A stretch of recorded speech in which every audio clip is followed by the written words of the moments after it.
శ్రీమాత్రే నమ. జయ గురు దత్తాత్రేయ నమ.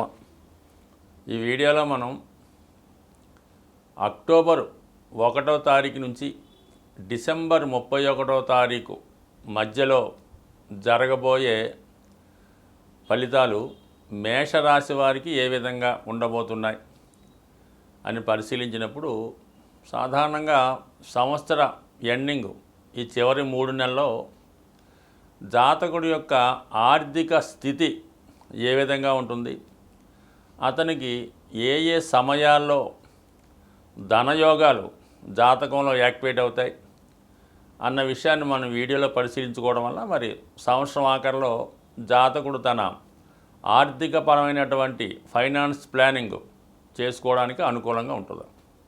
మరి ముఖ్యంగా మేషరాశి వారికి ధనయోగాన్ని ఇచ్చే గ్రహాలు మనం పరిశీలిస్తే ముఖ్యంగా ధనస్థానాధిపతి శుక్రుడు ఏ గ్రహంతో కలిసి ఉంటే ఆ గ్రహ ఫలితం ఏ భావంలో ఉంటే ఆ భావం ద్వారా జాతకుడికి ధనాన్ని సంపాదించే అవకాశం వస్తుంది. అలాగే లాభాధిపతి శని భగవానుడి యొక్క స్థితిని బట్టి అతనితో కలుసుకున్న గ్రహాలను బట్టి జాతకుడికి ఆర్థికపరమైనటువంటి లాభాన్ని కలుగుతూ ఉంటుంది. అంటే ఎవరి జన్మజాతకంలో అయినా మరి గోచారీత్యా ధన లాభాధిపతులు పరస్పరం కోణంలోకి వచ్చిన ఒకే రాశిలో కలిసిన జాతకుడికి ఆ సమయంలో ధనయోగాలు ఏర్పడడం జరుగుతూ ఉంటుంది. మరి ఈ రాబోయే త్రైమాసంలో ఈ మేషరాశి వారికి ధనాధిపతిగా ఉన్నటువంటి శుక్రుడు సుమారుగా అక్టోబరు 13వ తారీఖు వరకు కూడా తులారాశిలో సంచరిస్తూ లాభంలో ఉన్నటువంటి శనితో పరస్పరం కోణంలోకి రావడం జరిగింది. అంటే దాన్ని శని వాయుతత్వ రాశిలోకి వచ్చాడు, శుక్రుడు వాయుతత్వ రాశిలో ఉన్నాడు. అంటే ఈ వాయుతత్వ రాశిలో ఉన్నటువంటి గ్రహాలు పరస్పరం ఒకే రాశిలో ఉంటే ఏ ఫలితం ఇస్తాయో అటువంటి ఫలితం ఇవ్వడం జరుగుతుంది. సో ఆ కారణం వల్ల మరి మేషరాశి వారికి అక్టోబర్ 13 వరకు కూడా ఒక మంచి ధనయోగం ఏర్పడింది.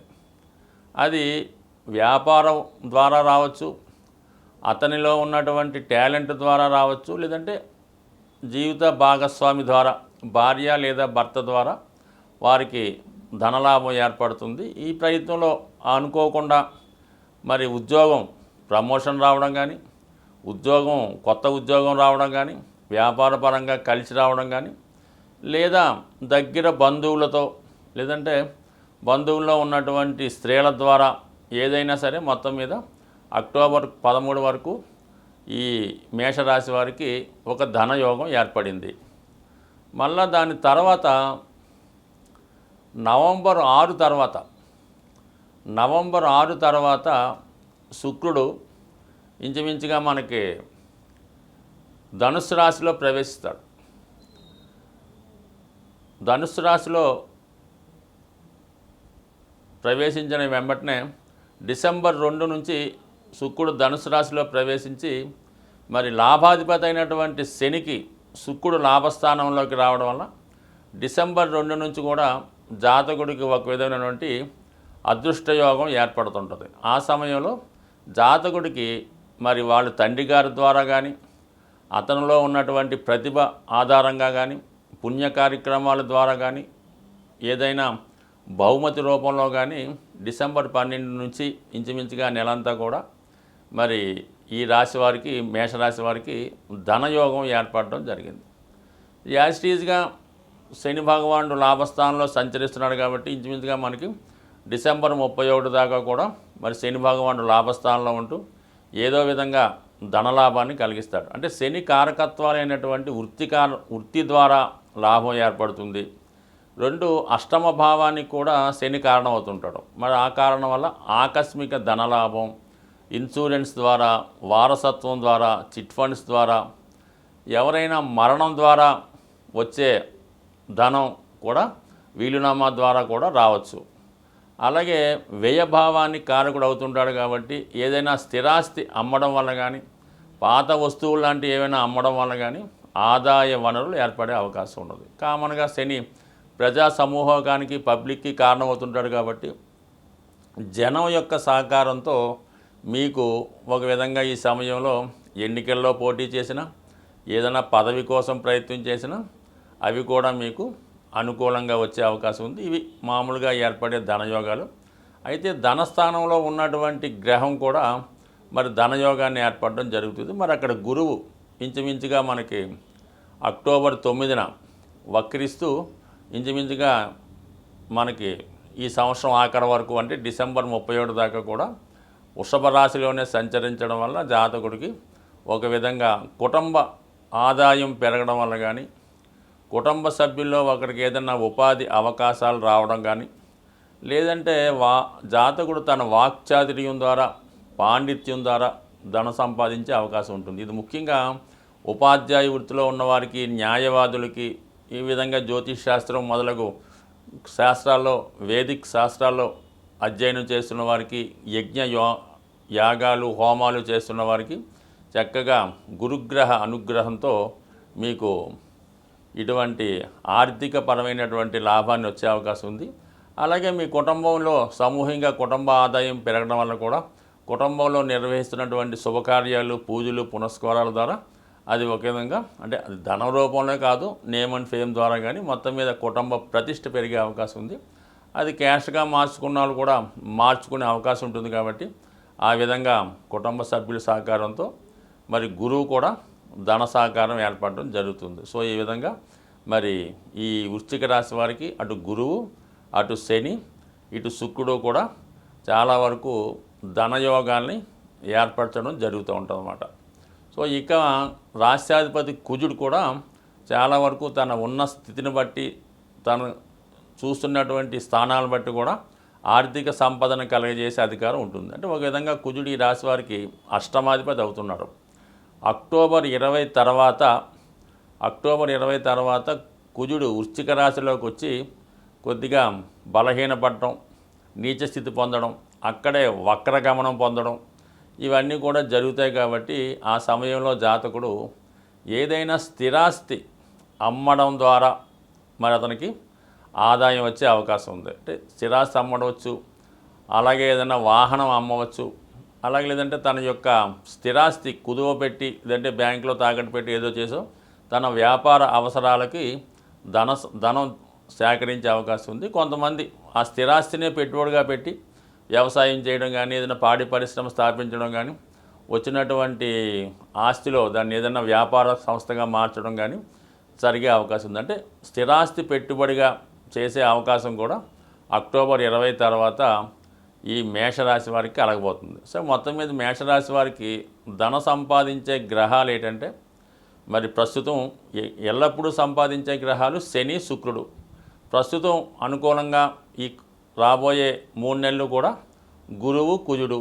ఇందులో ఈ గురువు, కుజుడు మిత్రగ్రహాలు అవటం వల్ల చక్కగా ఎటువంటి సమస్య లేకుండా సంపాదన జరుగుతూ ఉంటుంది.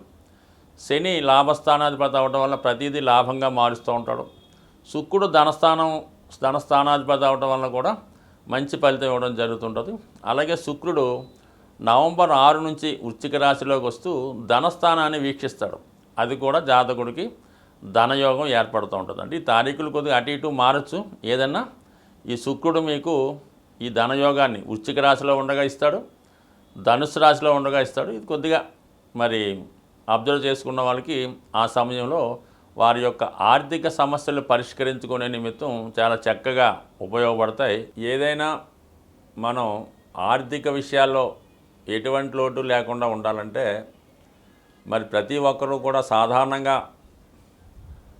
వారానికి ఒక రోజు కామన్గా ఆంధ్రప్రదేశ్ ప్రాంతంలో చాలామంది నేను చూస్తుంటాను, ప్రతి శుక్రవారం కూడా వాళ్ళు ధనాన్ని ఖర్చు పెట్టడానికి ఇష్టపడరు. ఏదో విధంగా ఆ రోజుకి ముందుగానే ఏర్పాటు చేసుకొని ఈవెన్ పెట్రోల్ కానీ ఏదైనా ఇంటి అద్దెలు ఏ విషయంలో కూడా మీరు శుక్రవారం రోజు ధనాన్ని బయటికి పంపకూడదు. అలాగని పేటీఎం, ఏటీఎం కూడా చేయకూడదు. దాని తర్వాత శుక్రవారం రోజు ఇతరుల ఇంటికి వెళ్ళి వాళ్ళ ఇంట్లో నిద్ర చేయడం చేయకూడదు. ముఖ్యంగా స్త్రీలు ఈవెన్ పుట్టింటికైనా చుట్టాలింటికైనా అక్కగారింటికైనా శుక్రవారం ఎట్టి పరిస్థితిలో కూడా మీరు భర్త గారింట్లోనే మీ ఓన్ ఇంట్లోనే ఉంటేనే బాగుంటుంది. ఇతరుల ఇంట్లో నిద్ర చేయడం వల్ల కొంతవరకు ఇబ్బంది అవుతుంది. అలాగే బంగారు ఆభరణాలు లాంటివి శుక్రవారం రోజు ఎవరికన్నా ఎరువు ఇవ్వడం కానీ, ఏదన్నా అర్జెంటు పని వచ్చిందని తాకట్టు పెట్టడం కానీ చేయడం వల్ల చాలా వరకు ఆర్థిక పరంగా మీరు తిరిగి జీవితంలో కోలుకోలేకపోతుంటారు అన్నమాట. సో ఈ విధంగా ఈ నియమాలు పాటించి కనీసం శుక్రవారం కానప్పుడు వారి ప్రాంతాన్ని బట్టి మంగళవారం ఈ విధంగా చేయడం వల్ల మీకు ఏమవుద్దంటే 15% మనీ సేవింగ్ అవుతుందన్నమాట. అంటే ఒక్కరోజు మీరు ఆ ఖర్చులు అదుపు చేయడం వల్ల మీకు 15% సేవింగ్ అయినట్టే అవుతుంది. అది ఆటోమేటిక్గా మీకు దాని 6 నెలలకి 100%గా మారుతూ ఉంటుంది అన్నమాట. అయితే ఇంకోటి ఏం చేయాలా, ముఖ్యంగా ఆర్థికపరమైన చికాకులకి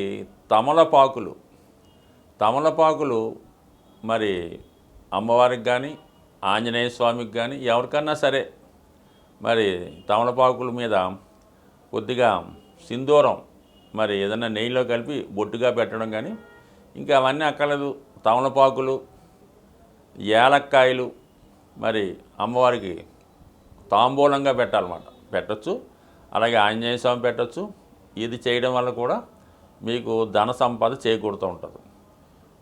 సరే, అది కొంతవరకు అదొకటి చేసుకోవచ్చు.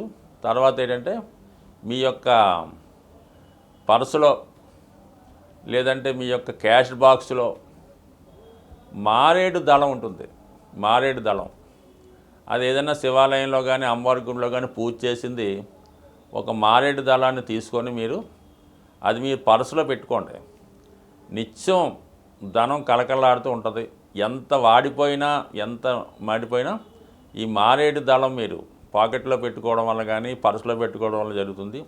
ముఖ్యంగా మీరు ఒక అప్పు కొరకు వెళ్తున్నా, ఒక బ్యాంకు పని మీద వెళ్తున్నా, ఏ ఆర్థికపరమైన పని మీద వెళ్ళినా కూడా మారేడు దళం మీతో తీసుకెళ్ళడం కానీ, ఇంకా మీకు దొరికితే ఆ మారేడు దళాలతో మరి శివాలయంలో పూజ చేసి మారేడు దళంతో అర్చన చేయించి అందులో ఒక దళం తీసుకొని మీరు ఏ పని మీదన్నా వెళ్ళండి. ఆఖరికి భార్యాభర్తలు ఇడిపోయి ఉన్న రాజీ కొరకు మీరు వెళ్తున్నా కూడా అది ఖచ్చితంగా పూర్తి అవ్వడం జరుగుతూ ఉంటుంది. ఇది అద్భుతమైన రెమెడీ కాబట్టి ఇది కూడా మీరు నిరభ్యంతరంగా పాటించవచ్చు. అలాగే మరి కొంతవరకు ఒక పటిక బెల్లం ముక్క, చిన్న పటిక బెల్లం ముక్క ఇదే లేదా క్రిస్టల్స్ కానీ చిన్న చిన్న క్రిస్టల్స్ కానీ ఒక కవర్లో పెట్టి ఎప్పుడు మీ పాకెట్లో పెట్టుకోండి. ఏ పని మీద వెళ్ళినా కూడా అది మీ దగ్గర ఉంచుకుంటే 100% మీకు ఆ పనులు సక్సెస్ అవుతాయి. అలాగే ముఖ్యంగా నల్ల చీమలకి పంచదార ఆహారంగా వేయడం వల్ల కానీ, చెరువులో అది చేపలు ఉంటాయి కదా, ఆ చేపలకి బిస్కెట్లోకి ఏదో ఒకటి ఆహారంగా వేయడం వల్ల కానీ, మరి అలాగే గోవుకి అరటిపళ్ళు, పసుపు రంగు అరటిపళ్ళు పెట్టడం వల్ల ఇవన్నీ కూడా జాతకుడికి అదృష్ట యోగాన్ని, సూక్ష్మంలో మోక్షంగా ధనం సంపాదించడానికి కారణమవుతుంది. స్వస్తి.